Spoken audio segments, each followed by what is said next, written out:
This video is going to be a little bit different than some of my other videos, but it's something that I think is really important when it comes to health and fitness, and that is stepping out of your comfort zone. Whether it's just taking a new class or trying a new hike, just doing something different. And last week, I did something that took me so far out of my comfort zone that I just have to share it with you. I went skydiving for the very first time, and I have a whole video to prove it. And stay tuned because it is not exactly what I expected it to be.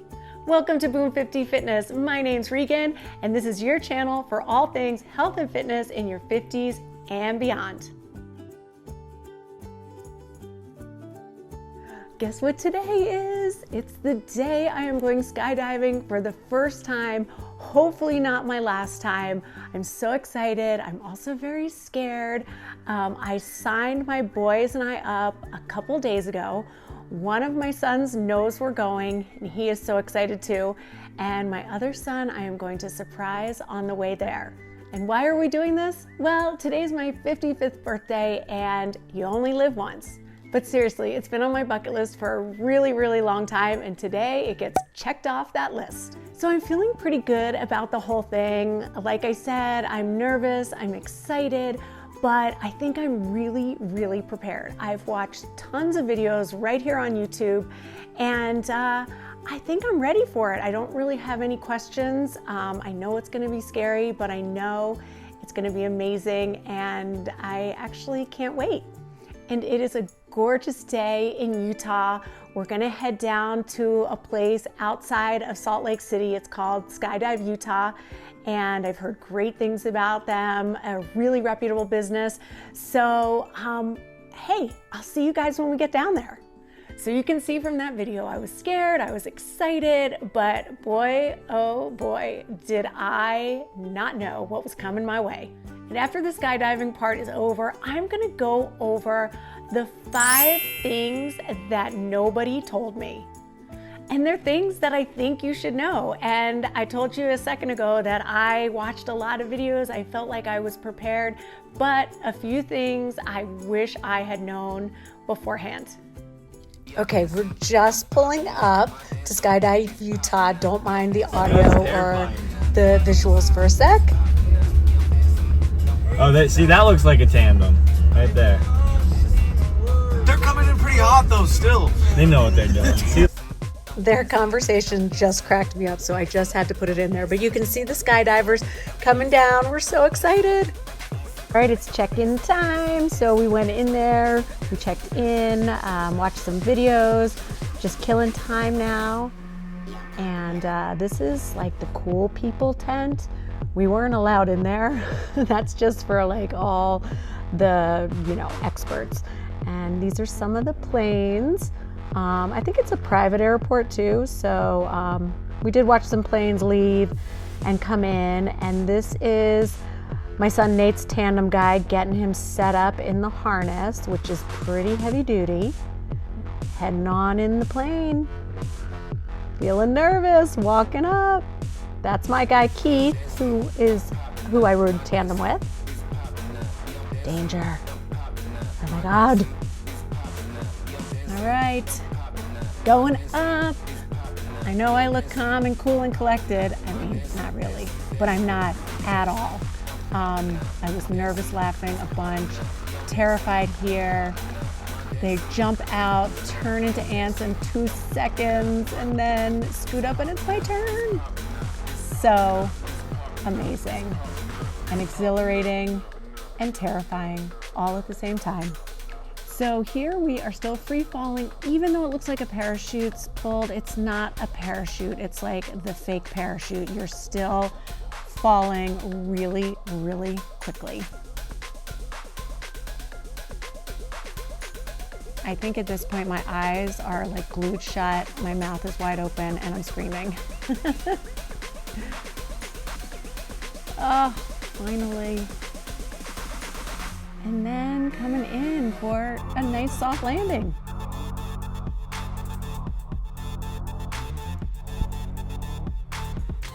Okay, obviously it was a crazy, exciting day, and it exceeded my expectations on so many levels.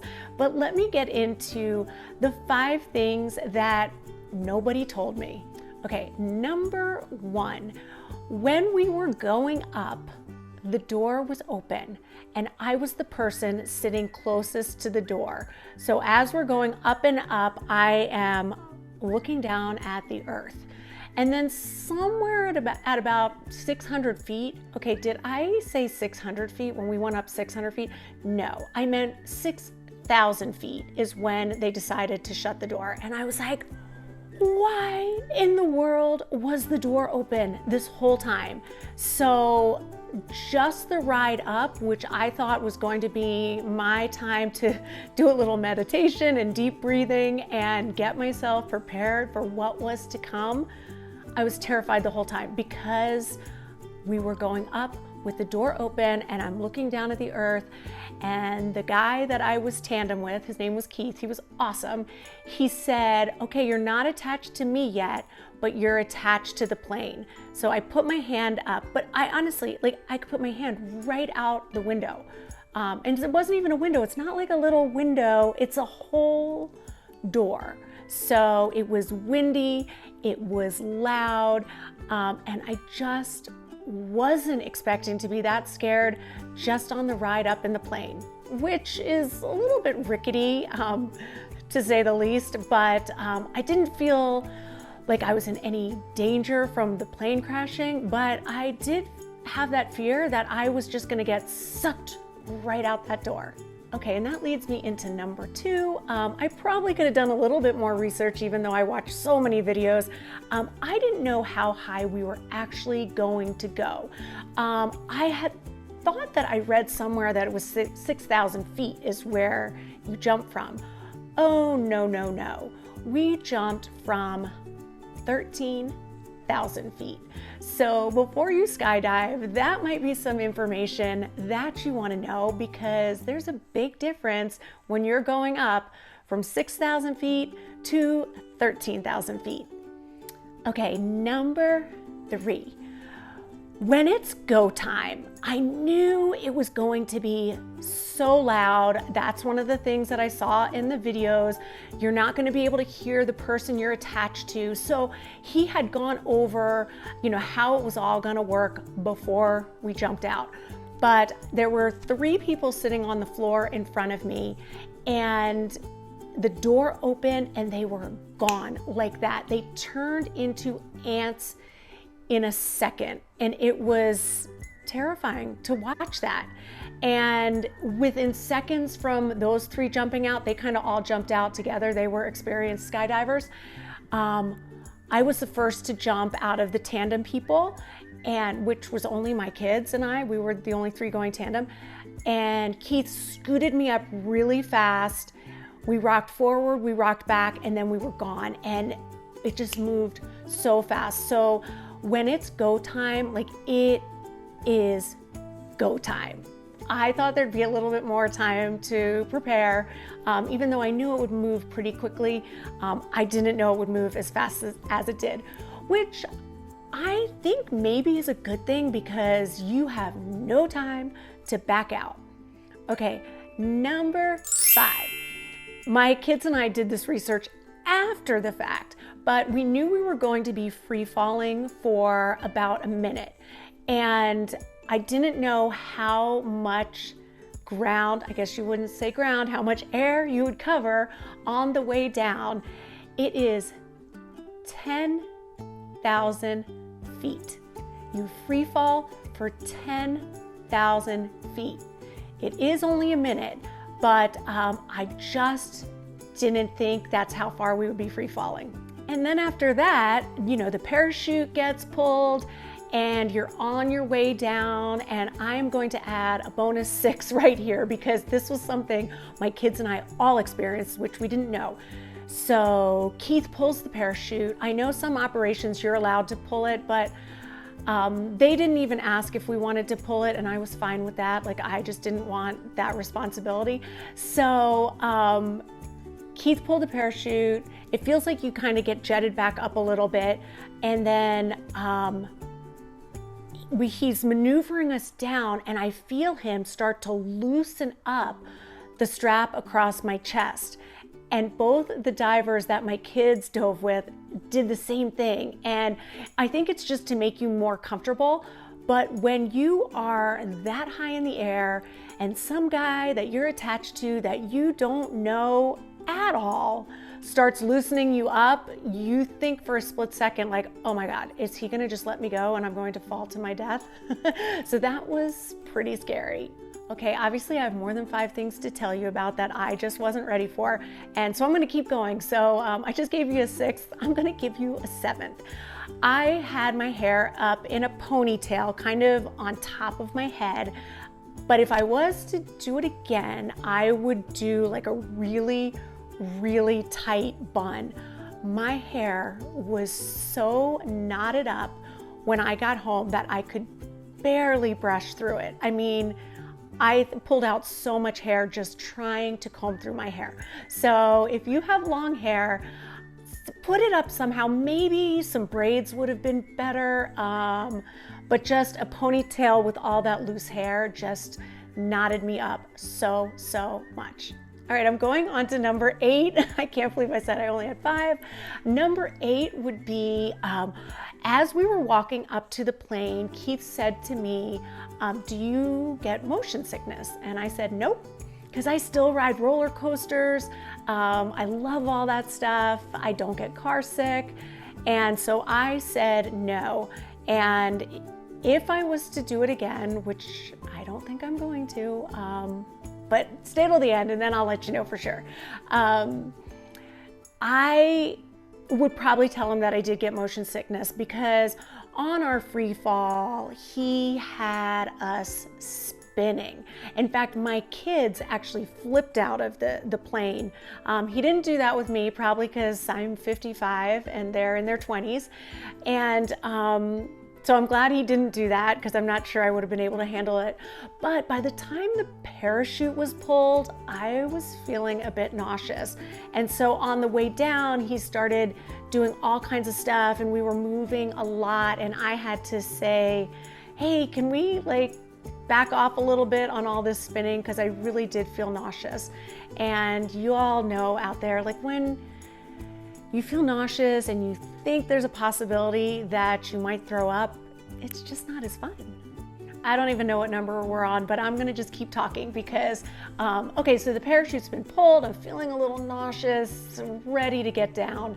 And I was a little bit nervous about the landing. I had watched a lot of landings on YouTube and videos from other operations.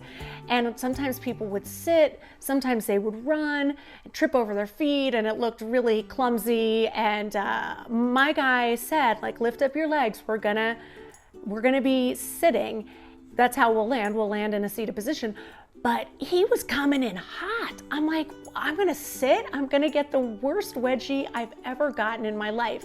And at the very last moment, he slowed us way down and then he just said, you know what, you don't have to sit, just put your feet down. And literally I just stood and it was the easiest landing ever. But know that right before the landing, you may be coming in hot like I was. I was like, wow, we are going so fast and the earth is right there.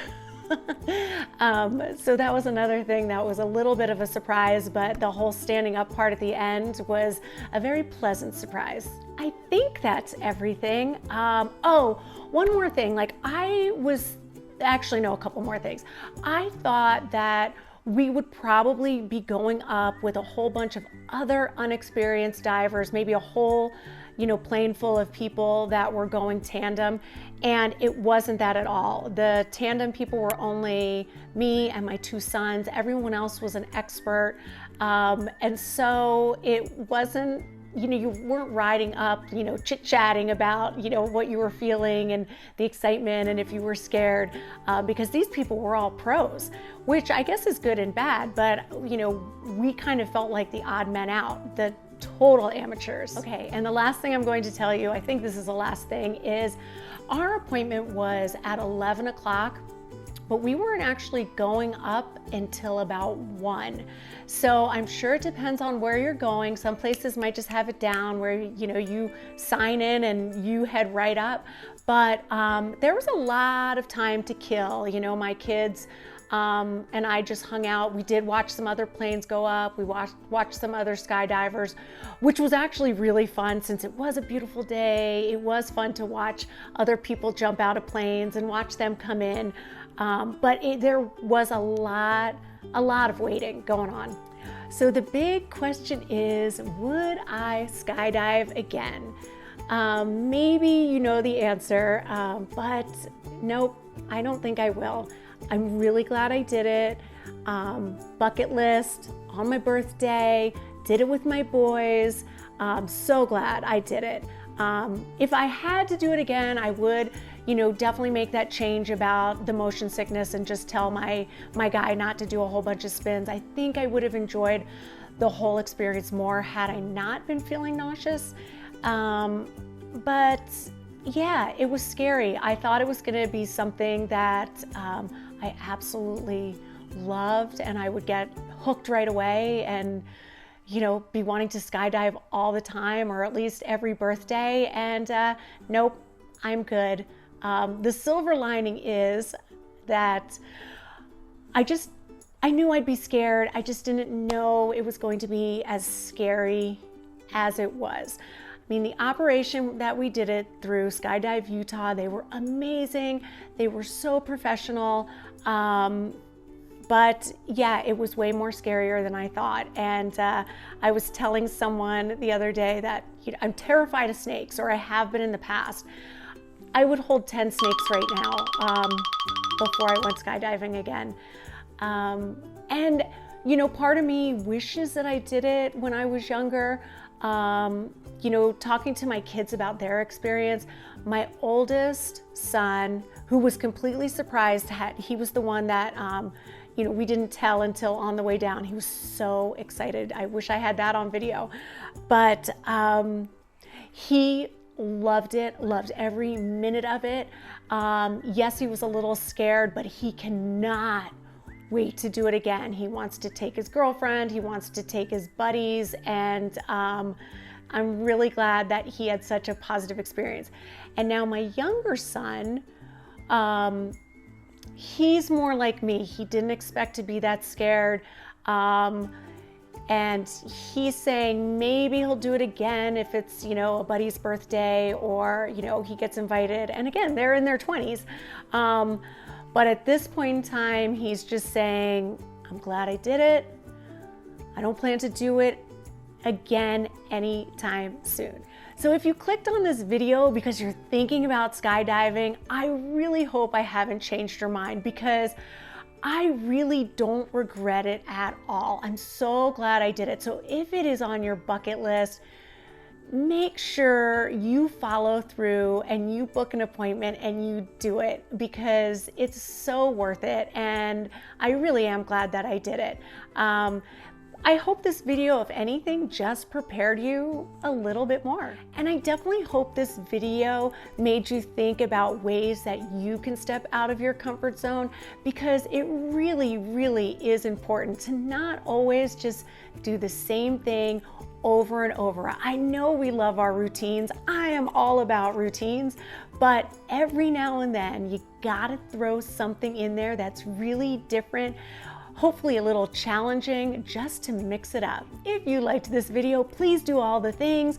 Thumbs up, smash that subscribe button, ring that notification bell so you're the first to know when my next video comes out. Thank you so much for watching. My name's Regan. This is Boom 50 Fitness, your new BFF. I'll see you next Thursday.